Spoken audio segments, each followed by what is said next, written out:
the story of Noah's flood, going a little bit medieval, from Pembrokeshire.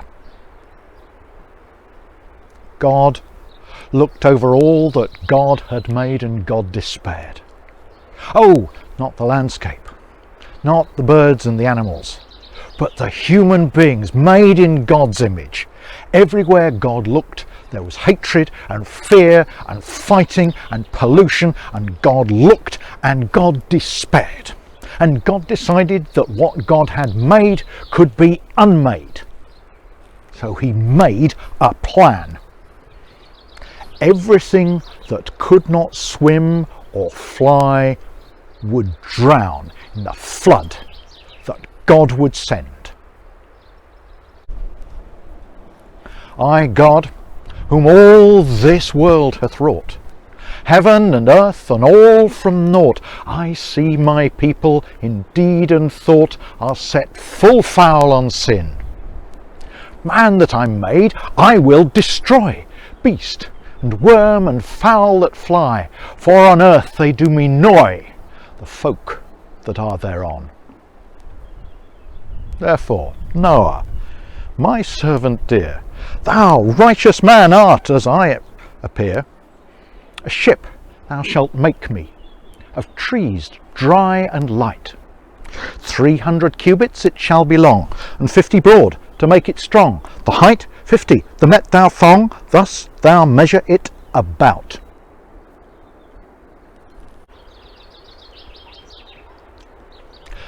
Noah was quiet over dinner.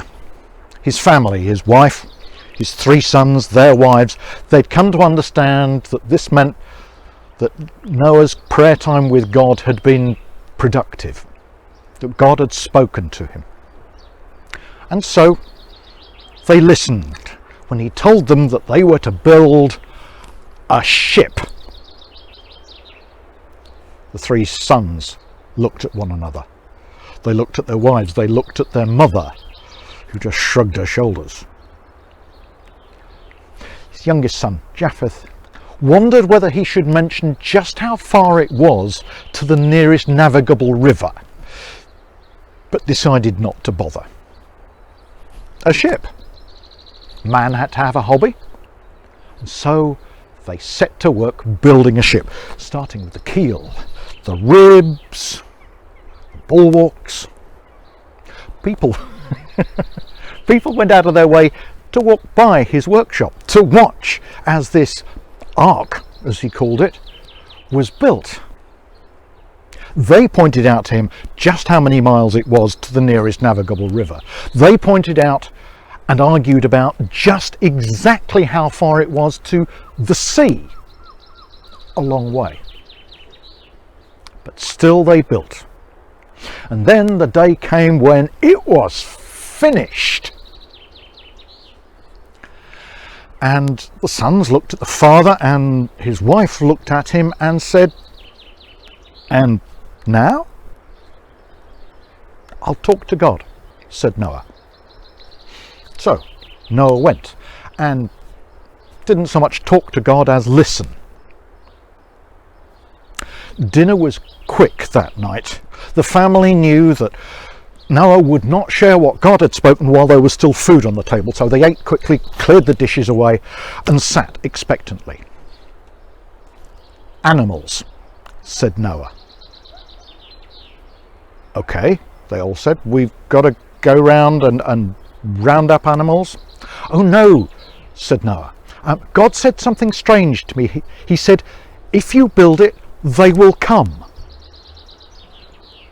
"Okay," said the children. "What sorts of animals?" "Oh," said Noah, "all the animals. 2 of everything, except the animals we need for food and for sacrifice, and you're allowed 7 of each of those." They started turning up within a few days, and they quickly realised that their job was to keep the animals separate and fed and cared for, and that took quite a bit of work. And they began to plan where the animals would go in the ark, because you couldn't put the lions next to the gazelles. That just wasn't fair. And where you put the warthogs was up on deck.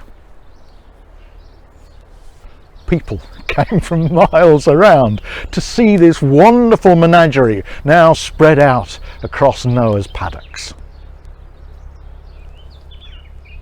And then the clouds came over and it began to rain, and the crowds got thinner. And Noah and his wife and his children, they began loading the animals into the ark. God spoke. God spoke to the waters. He said to the waters, "You remember at the beginning you covered everything? Well, now I give you freedom to cover everything again." And the waters roared and laughed, and the clouds became thick and dark and full-bellied and threw down the rain upon the land. The springs under the earth were unstopped, and the waters came up and down. And the little trickles became streams, and the streams became rivers, and the rivers grew shoulders and arms and muscles, and they stepped up out of their riverbeds and strode across the land. Now people were running. Now people were screaming. They were running for the hills. They were running for the mountains. But no hill and no mountain was high enough. The ark lifted off the ground and began to float, and Noah and his wife and his sons and their wives and all the animals began to float. They watched as everywhere they had ever known was buried under the water. Every one they had ever known was killed, until there were no more islands, no more hilltops, no more mountains, just the sky and the sea. And after 40 days, it stopped. And there was silence, except for the gentle lapping of the water against the hull. And God spoke to the waters. "You have done your work.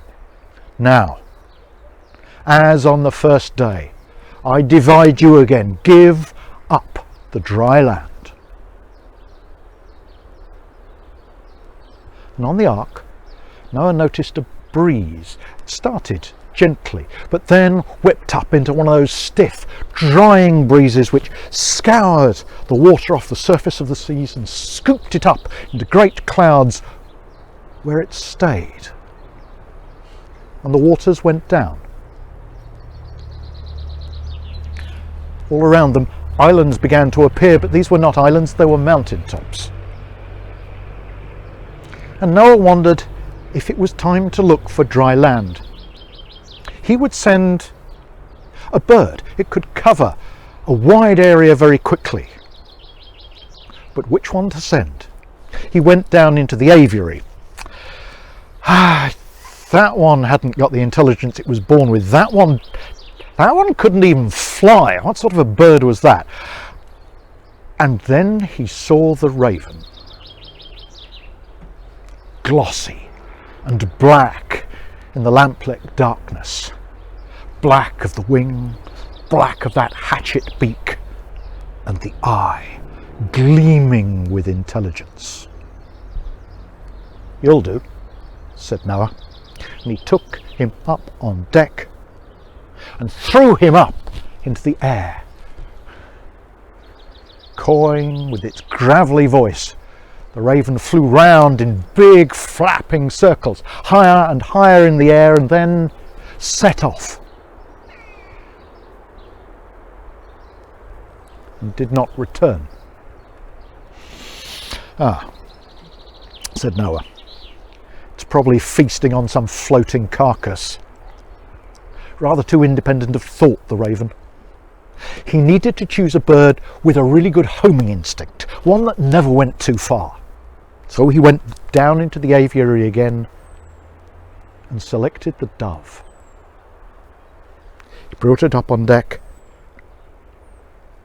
blessed it, and cast it up into the air. It flew round and round in circles, never leaving the sight of the ark, and then came back.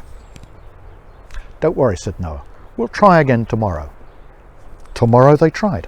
The same thing happened, though the dove went further. Third day, the same thing.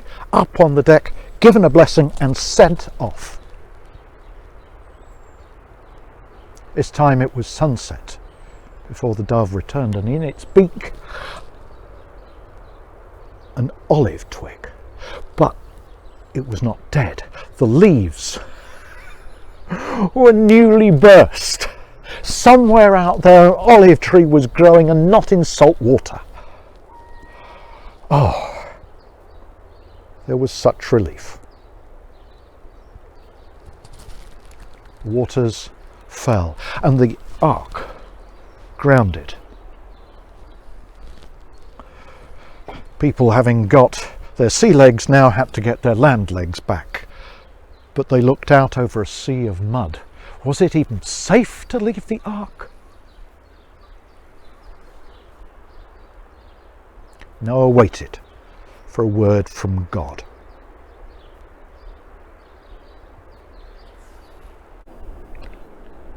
"Noah, Noah, take thy wife Anon, and thy children every one, out of the shipper they shalt gone, they and all with thee.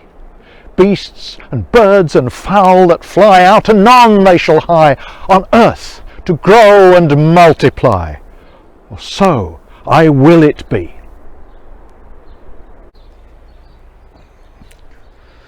So Noah and his children, they opened the door, threw down the ramp, and began offloading the animals. They streamed out across the newly born land. They filled the air with their wings and their cries, and disappeared, apart from the domesticated ones. They began dismantling the ark and using the timber to make shelters for themselves and for the animals. But the Sabbath was approaching. On Sabbath Eve, Noah built a little altar, and the following morning they took such grain and such perfect animals as they had, and made an offering to God, kneeling on the congealing mud and praying that God would spare them all. God would not change God's mind and destroy them even yet. And in fear and trembling they watched as the blood-stained smoke rose into the air. And then God spoke.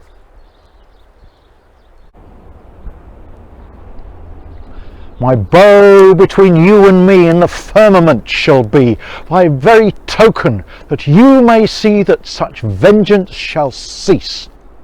Where clouds in the welkin been, ilka bow shall be seen, in token that my wrath and spleen shall never be rocken thus. The string is turned towards you, towards me is bent the bow, that such weather shall never show. And this beheat I thee. My blessing now I give thee here, to thee, Noah, my servant dear, for vengeance shall no more appear. And now farewell, my darling dear."